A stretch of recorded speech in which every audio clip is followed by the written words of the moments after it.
सवाल यह है कि आखिर इन कुछ दिनों में ऐसा क्या है कि करोड़ों श्रद्धालु पवित्र स्नान के लिए उमड़ पड़ते हैं और महाकुंभ या कुंभ पर ही ऐसा क्यों होता है? इसके लिए हमें हिंदू पौराणिक मान्यताओं की ओर जाना होगा।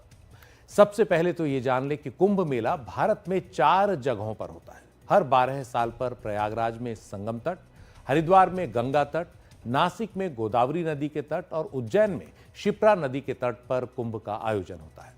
और इस तरह से हर 3 साल में इन 4 में से किसी एक जगह पर कुंभ का आयोजन हो रहा होता है। प्रयागराज और हरिद्वार में हर 6 साल पर अर्ध कुंभ भी होता है। अब सवाल ये कि कुंभ इन 4 स्थानों पर ही क्यों होता है? इसके लिए हमें समुद्र मंथन के पौराणिक आख्यान को जानना होगा। कुंभ का संस्कृत में अर्थ है घड़ा। हिंदू पौराणिक ग्रंथों के मुताबिक धन धान्य की देवी श्री लक्ष्मी की प्राप्ति के लिए समुद्र मंथन किया गया।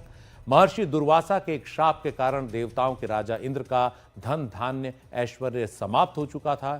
ऐसे में भगवान विष्णु ने उन्हें देवताओं और असुरों द्वारा समुद्र मंथन कराने की सलाह दी। इस समुद्र मंथन से देवी श्री लक्ष्मी समेत 14 वस्तुएं निकली, जैसे कामधेनु, कल्पवृक्ष, हलाहल और अमृत।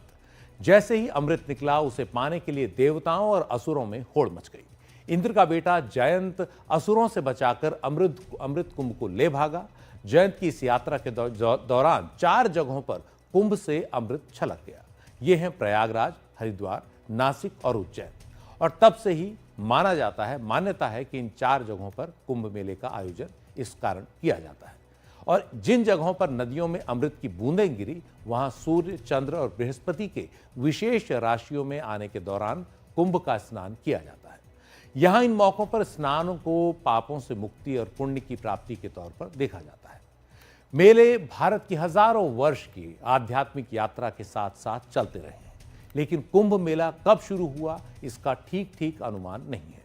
ऋग्वेद और स्कंद पुराण में ऐसे ही बड़े मेलों का जिक्र मिलता है, लेकिन वो कुंभ मेले थे या नहीं, इसे लेकर इतिहासकार एक राय नहीं है।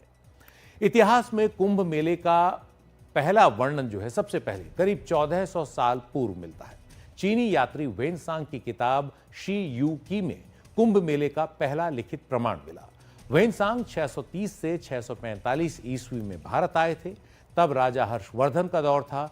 644 ईस्वी में वेनसांग राजा हर्षवर्धन से मिलने गए तो उन्होंने एक ऐसा सांस्कृतिक आध्यात्मिक मेला देखा कि चकित रह गए।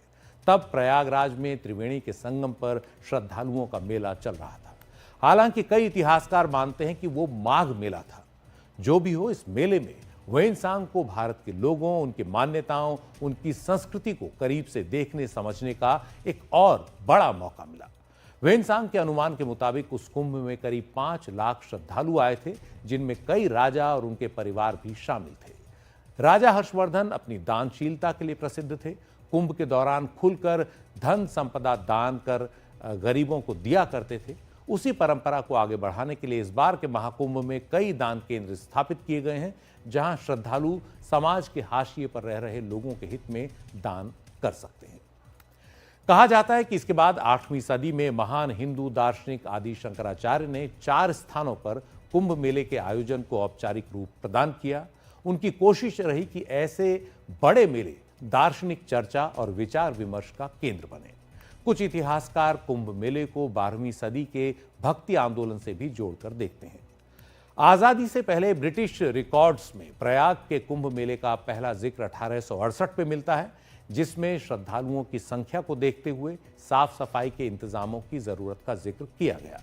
1838 से पहले ब्रिटिश अधिकारी श्रद्धालुओं से टैक्स वसूला करते थे, लेकिन उनके लिए कोई इंतजाम नहीं होता था। लेकिन 1857 के गदर के बाद ये बदल गया। कुछ इतिहासकारों के मुताबिक कुंभ मेले लोगों को सामाजिक राजनीतिक तौर पर भी जागरूक कर रहे थे और इसे देखते हुए ब्रिटिश अधिकारियों ने इन मेलों पर करीबी निगाह रखनी शुरू कर दी और इसके साथ ही मेलों के प्रबंधन और साफ सफाई पर भी ध्यान देना शुरू कर दिया। 19वीं सदी के मध्य में जब तक कुंभ मेलों के इंतजामों को ब्रिटिश हुकूमत ने अपने हाथ में नहीं लिया था, तब तक कुंभ मेलों में श्रद्धालुओं के लिए इंतजामों का काम साधु सन्यासियों के अखाड़ों के हाथ में होता था। साधु सन्यासियों के ये अखाड़े कुंभ का सबसे बड़ा आकर्षण होते हैं। कुंभ के अमृत स्नानों में सबसे पहले इन अखाड़ों का ही शाही स्नान होता है। माना जाता है कि नागा साधुओं को उनकी धार्मिक निष्ठा के कारण सबसे पहले स्नान का मौका दिया जाता है।